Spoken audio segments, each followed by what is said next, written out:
You've done the hard part. You walked away. You stopped chasing someone who made avoiding intimacy look like a sport. And now they're back. Suddenly they've got words. They've got feelings. They've got regrets. But here's the truth. Avoidants don't always come back because they've changed. They come back because you did. When you were giving, they were retreating. Now that you're gone, they feel the space, not the loss of you as a person, but the loss of their emotional control over the situation. So what do? They flip the script. They reframe the story to preserve their ego and maybe, just maybe, pull you back in. Let me show you how they do it. When someone with avoidant tendencies loses you, it's rarely about the loss of the relationship in the way most people experience it. It's about the loss of control they once had over the emotional dynamic. While you were present, giving, showing up, and trying to create something real, they were pulling away, dismissing emotional moments, avoiding closeness, and keeping one foot out the door. But the moment you truly leave, not threaten to, not play games, but actually go, something shifts. They suddenly become aware of what they can't influence anymore. They can't predict your next move. They can't rely on you reaching out. They don't have the comfort of knowing you're still emotionally orbiting around them. Avoidants often feel safe when they're being pursued because it lets them maintain distance while still feeling desired. The relationship exists on their terms. But when that dynamic ends, when you stop trying, they experience something unfamiliar. The power balance is no longer tilted in their favor. That discomfort doesn't necessarily stem from missing your presence in a healthy, connected way. It stems from losing the emotional safety net that let them disengage without consequences. In a way, your absence becomes louder than your presence ever was. This is where the script starts flipping. They begin to act confused, sometimes even hurt, questioning how things ended. They may reach out under the guise of missing you, but often it's about seeing if they can still move you. If you'll respond, they know they still have some pull. If you don't, it destabilizes their emotional narrative. Because if you're really gone and they didn't see it coming, then suddenly they're the one left behind. That's the exact role they were trying to avoid. What's important to recognize is that this reaction isn't about newfound appreciation. It's not a sign that they've had some deep awakening. It's a reaction to the loss of emotional leverage. They feel out of control and they're trying to rebalance the scales, not through healing, not through growth, but through reaching back into a dynamic that once served their comfort zone. So when they come back, it can be confusing. It feels like they're finally doing what you wanted all along, reaching out, showing emotion, trying to reconnect. But their timing says everything. It didn't happen when you needed it. It happened when they lost access to the version of you that gave them space to avoid intimacy without losing connection. When an avoidant loses someone they didn't expect to lose, one of their first defense mechanisms is to minimize what the relationship meant. It's not because they didn't feel anything. It's because acknowledging the depth of what they had requires facing uncomfortable truths about how they showed up. So instead of owning that they kept their walls up, dodged emotional intimacy, or failed to invest in the relationship, they rewrite the story. They start suggesting that maybe it wasn't that deep. After all, they might say things like, "We were just having fun," or "I didn't think it was that serious." Suddenly, the connection you poured your heart into is reduced to something casual and undefined. This isn't a reflection of your worth or the reality of the relationship. It's a coping mechanism. By making the relationship seem smaller, less significant, they shield themselves from accountability. It's easier to pretend it didn't matter than to face the idea that they sabotaged something real. Avoidants are often deeply uncomfortable with emotional closeness. When they sense it growing, they either detach or downplay. And when the relationship ends, the same tactic continues.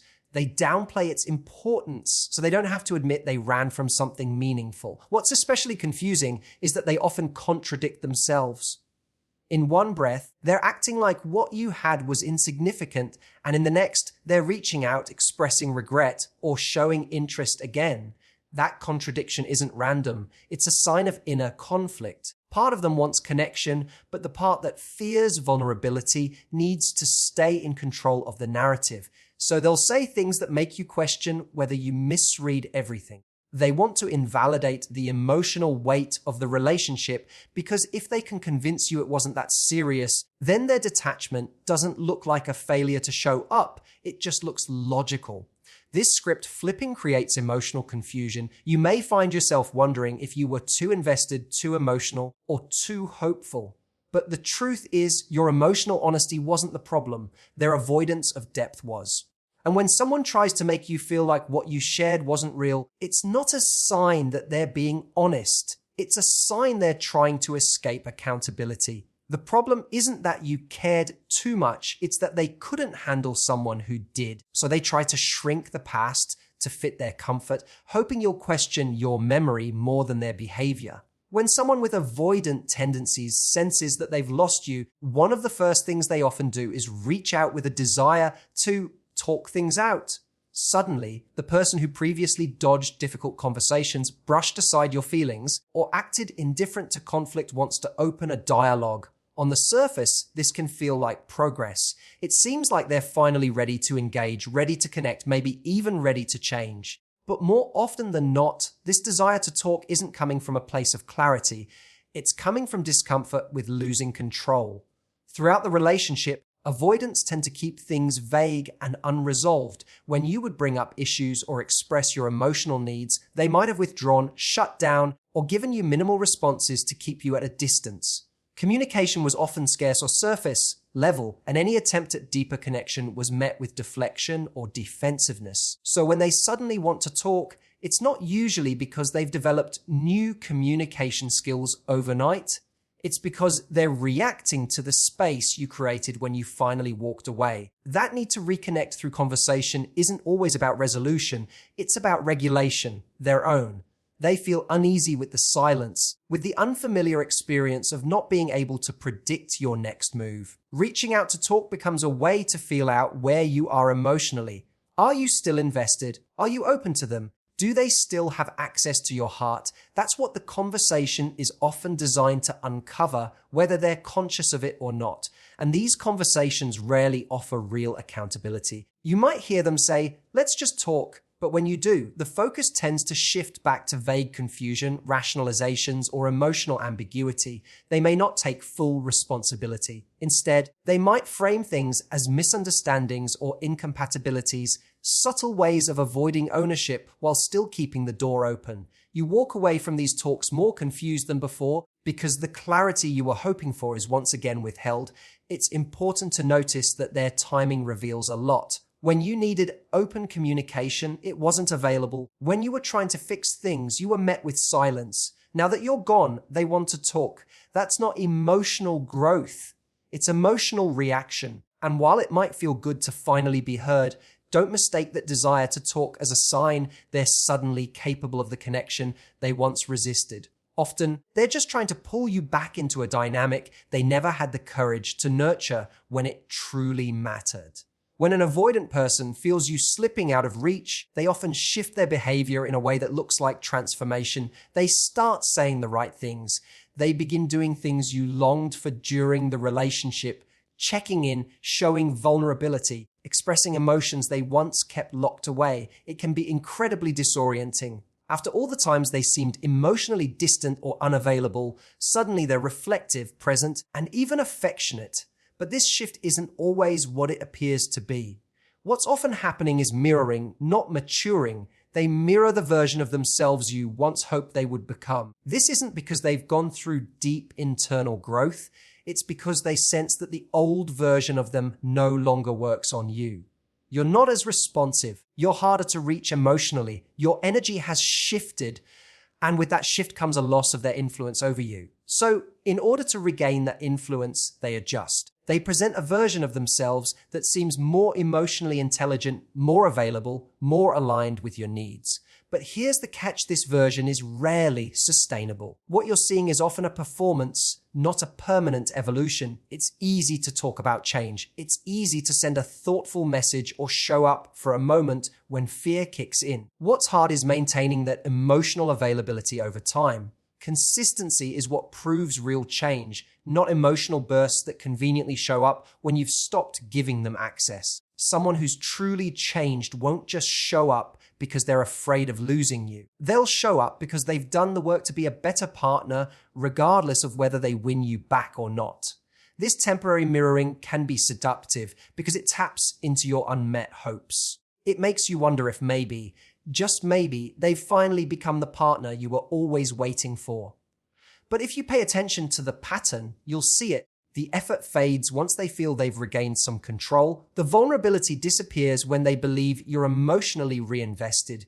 The emotional availability was a tactic, not a transformation. Real change takes time, accountability, and a willingness to be uncomfortable, not just with the fear of losing someone, but with the hard work of learning how to truly connect. Until you see that effort carried out consistently, don't mistake imitation for growth. Mirroring who you wanted them to be is not the same as becoming that person. One of the most subtle, yet deeply damaging tactics avoidants use when they lose someone is flipping the story so that you become the one who wasn't ready. Instead of owning the ways they pulled back, shut down emotionally, or created confusion through mixed signals, they twist the narrative. You'll hear things like, "I just needed space and you couldn't give it to me," or "you rushed things," or even, "I needed time to figure myself out, but you weren't patient." These statements sound calm, even reasonable, but they shift blame without sounding like blame. And that's what makes them so manipulative. It's not just about avoiding accountability, it's about reframing your healthy boundaries as flaws. If you expressed a need for clarity or connection, they now paint that as pressure. If you walked away because your emotional needs weren't being met, they interpret that as you being too intense or unwilling to work through things. Suddenly, your decision to leave a relationship that wasn't meeting your needs becomes evidence that you were the one with unrealistic expectations. This tactic is effective because it preys on your self-doubt. When you've invested in someone emotionally, and especially when you've questioned yourself along the way, it's easy to internalize this kind of message. You start replaying moments in your head, wondering if you were too demanding or if you should have waited longer. But that's the trap. It's not that you weren't patient, it's that they didn't meet you halfway. It's not that you weren't ready, it's that they weren't willing to step into emotional vulnerability. By casting you as the one who couldn't handle their process, they reassert control over the story. It lets them maintain their emotional distance while also placing themselves in the position of the misunderstood one. It's a move that protects their ego while keeping the door cracked open, just enough for you to second guess your exit. But the truth is, walking away from a relationship that left you confused, starved for intimacy, or emotionally exhausted isn't a sign that you weren't ready. It's a sign that you were ready for something real, something that could grow, something that involved mutual effort. And your clarity, your strength in stepping away, can be deeply threatening to someone who avoids intimacy. So they shift the blame, not to hurt you intentionally, but to preserve their self-image. Just remember, when someone can't meet your emotional needs and then tells you that you're the one who wasn't ready, they're not telling you the truth, they're telling you their defense. So when an avoidant comes back after you've walked away, don't be surprised if they suddenly rewrite the entire story. They minimize what you had, twist your boundaries into flaws, pretend they're the ones who've been hurt, or mirror the version of themselves you always wanted, just long enough to pull you back in. But underneath all of it is one simple truth. They feel your absence more than they ever respected your presence. And that's the turning point. Because this isn't about punishing them or proving anything. It's about protecting your peace. It's about recognizing when someone is more committed to avoiding intimacy than building it, and refusing to let them use your empathy as an entry point back into chaos. You don't need to fight the narrative. You don't need to defend your decisions. When you've outgrown inconsistency, silence is clarity. Let them flip the script all they want. You're already living the part of the story where you choose yourself. Thank you so much for listening. If this message hit home for you, know this. Your strength is not in how long you hold on. It's in how powerfully you let go. Take care of your heart. Guard your energy. And never forget, you don't have to accept someone's return just because they finally noticed you were gone. Until next time, be kind to yourself and don't settle for less than real. Thank you.